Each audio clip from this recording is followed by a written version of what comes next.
Vous l'avez entendu partout, mais on va remettre les pendules à l'heure. Depuis le début d'octobre, Marine Le Pen cogne, martèle, accusée. Elle ne parle pas d'un simple désaccord technique avec la Commission européenne. Elle décrit un plan caché, une mécanique froide qui broie la souveraineté française sous le vernis des coopérations et des alignements stratégiques. Et elle ne se contente pas de slogans. Elle enchaîne les dates, les lieux, les scènes politiques filmées en direct pour bâtir un récit implacable.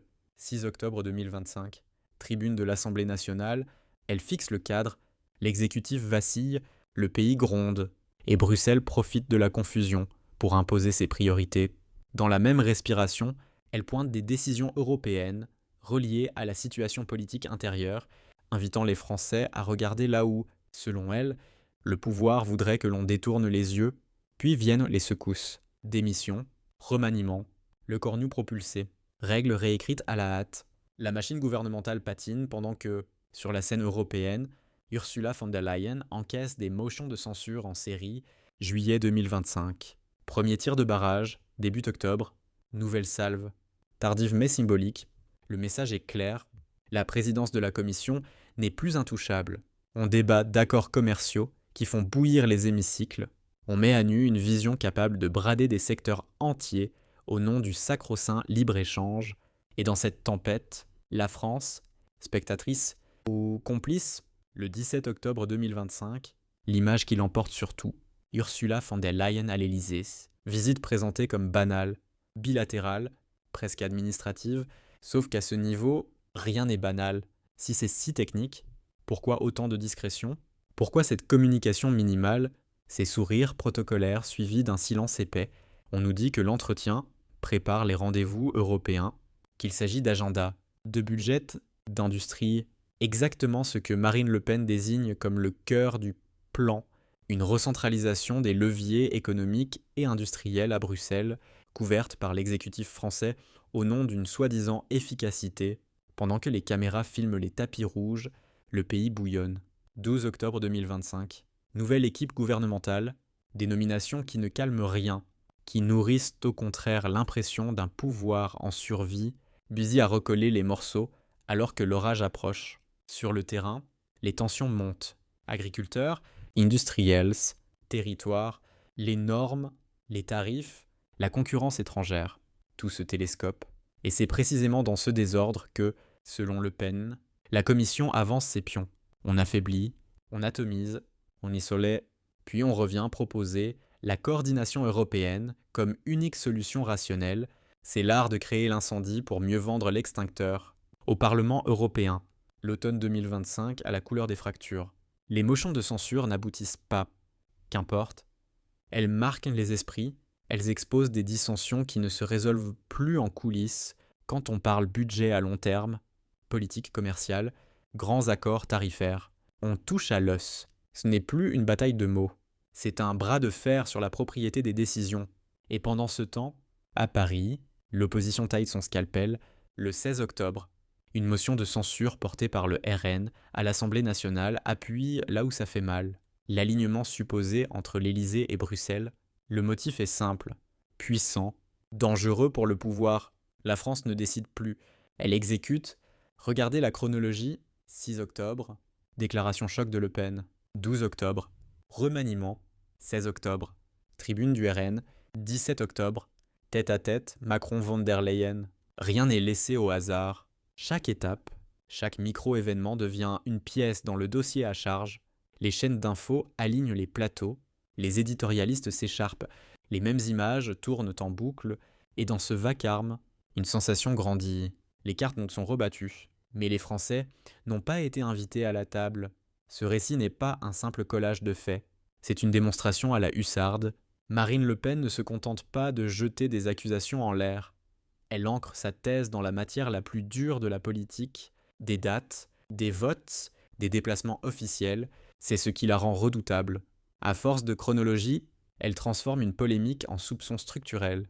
Elle montre des trajectoires qui convergent toutes vers le même point. Une commission contestée à Bruxelles, un gouvernement fragilisé à Paris, et entre les deux, une ligne commune qui ressemble furieusement à un pacte de silence. Alors, plan caché ou simple coordination européenne? Posez-vous la question honnêtement. Si tout était si clair, pourquoi ces trous d'air dans la communication, ces explications techniques qui n'expliquent rien? Ces votes qui montrent un pouvoir en défense permanente, pourquoi ces rencontres décisives sans pédagogie, au moment exact où l'opinion exige de la transparence? Une évidence s'impose. On prépare quelque chose de grand, de structurant, et on veut que vous ne le remarquiez qu'une fois le mécanisme enclenché. À ce stade, le débat n'est plus académique. Il engage la souveraineté, l'économie, la capacité de la France à décider de son avenir industriel et agricole. Et si Marine Le Pen force le trait, c'est parce qu'en face, on a choisi la litote. L'euphémisme, la langue est grise. Elle fait du bruit. Eux, fermant la porte entre le vacarme et le silence. Lequel vous inquiète le plus? Les jours qui ont suivi la rencontre du 17 octobre 2025 ont suffi à transformer une simple photo protocolaire en bombe politique. Le 18 octobre, Marine Le Pen lâche sa phrase désormais virale. Ce que Bruxelles prépare en silence, la France le paiera au prix fort. Une attaque directe, frontale et surtout calculée, en une seule phrase. Elle résume l'accusation. Le pouvoir français ne gouverne plus, il exécute, derrière les sourires feutrés de l'Élysée, derrière les mots creux de la coopération, se cacherait une dépendance volontaire. Et pour la première fois depuis longtemps, une partie de l'opinion publique se met à y croire. Les réactions ne se font pas attendre. Roland Lescure, Olivier Véran, François Bayrou, tous montent au créneau.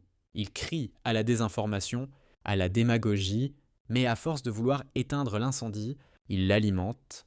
Parce qu'en politique, plus on dément, plus on confirme qu'il y a quelque chose à cacher. Et surtout, parce qu'aucune explication concrète n'est donnée, pas un mot sur le contenu de la rencontre du 17 octobre. Rien, Silence Radio. Et c'est précisément ce silence qui donne corps au plan caché. Pendant que les ministres balbutient, le pays regarde ailleurs. Dans les champs, dans les usines, dans les factures d'électricité, là où les décisions de Bruxelles ne sont pas abstraites, mais palpables. Les agriculteurs, déjà étranglés par la hausse des charges, voient venir les nouvelles normes environnementales imposées par la Commission. Le 14 octobre, ils descendent dans la rue, Bretagne, Hauts-de-France. Partout la même colère. On sacrifie les producteurs européens pour sauver une idéologie libre-échangiste qui n'enrichit que les multinationales. Dans ce climat, le discours de Le Pen devient un amplificateur de colère. Elle n'invente rien. Elle connecte les points, les 16 et 19 octobre. Au Parlement européen, comme sur les plateaux télévisés, les débats s'enflamment. On parle d'accords tarifaires avec les États-Unis, de révision budgétaire, de coordination énergétique. Les mots sont froids, technocratiques, mais leur traduction est limpide.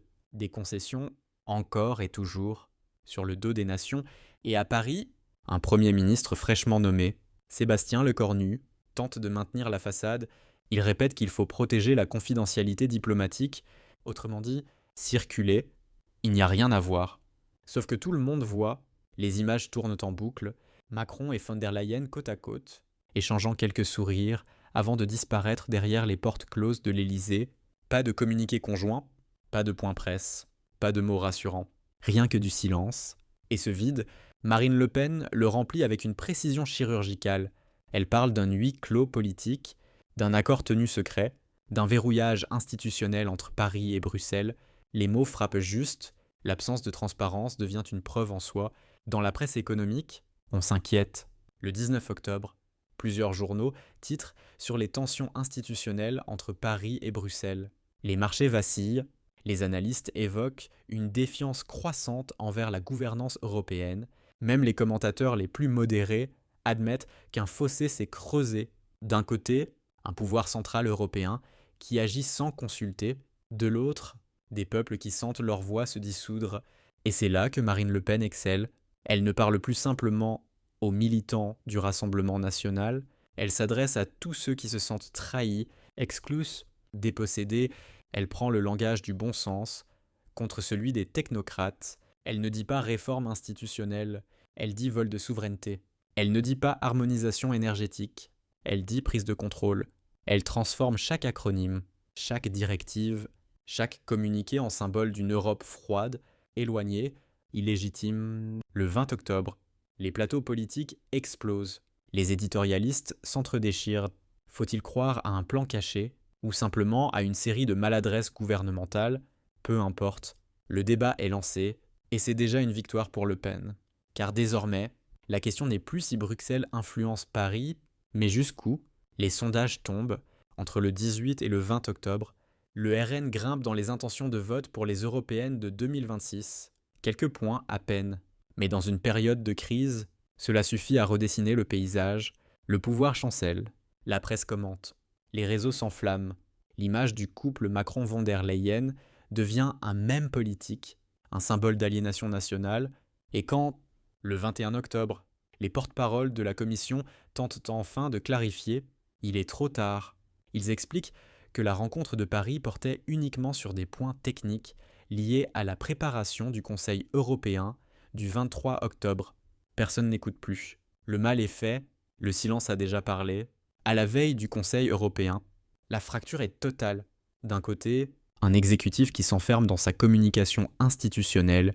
De l'autre, une opposition qui hurle au complot. Entre les deux, un peuple qui ne croit plus personne. Le 21 octobre au matin, les journaux titrent encore sur la rencontre fantôme du 17 octobre. Le même jour, Marine Le Pen reprend la parole. Ils appellent ça la coopération. Moi, j'appelle ça la soumission. Voilà où nous en sommes. Une Europe qui vacille, une France qui doute, un peuple qui gronde, et au cœur de la tempête, une question qui ne trouvera pas de réponse dans un communiqué, qui décide encore, ici,